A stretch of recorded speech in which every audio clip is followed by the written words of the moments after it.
राकेश जी, हमारे प्रधानमंत्री आदरणीय नरेंद्र मोदी जी पिछले 2-3 महीने से तो चुनाव प्रचार में व्यस्त थे। भारतीय जनता पार्टी का झंडा लेके इसमें हमारे देश के गरीब लोगों का अरबों खरबों रुपया खर्च कर रहे थे। आज जब चुनाव प्रचार 5 बजे समाप्त हो गया है, तो अब ध्यान करने चले गए।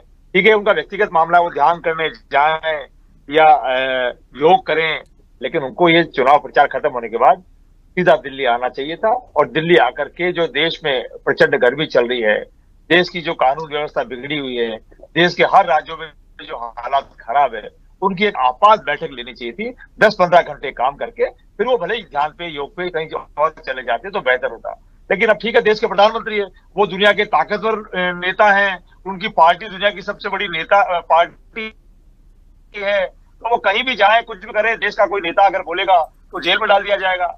लेकिन हम तो ये कह रहे हैं कि देश के प्रधानमंत्री जी ने जो ये ध्यान करने का जो स्थान चुना है, वहां जाने से पहले वो देश की एक आपात बैठक लेते, देश के सभी राज्यों के मुख्यमंत्री के साथ मीटिंग लेते, सारे जो चीफ सेक्रेटरी उनके साथ मीटिंग लेते, और राजस्थान तमाम राज्यों की पानी बिजली की जो समुचित व्यवस्था है उसको सुचारू रूप से करते, और उसके बाद वो अपना रिलैक्स करने के हिसाब से ध्यान करें, योग करें। उसमें कांग्रेस पार्टी को कोई एतराज नहीं है।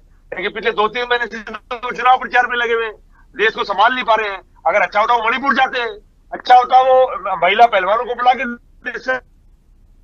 करते कि भाई मैंने चुनाव प्रचार पूरा कर लिया, अब बताओ आपको क्या तकलीफ है। तो ये देश के प्रधानमंत्री, उनका अपना व्यक्तिगत मामला है। 2-2 हजार सिपाही उनकी सुरक्षा में लगे हुए हैं, सब लोगों का आना जाना बंद कर दिया गया है।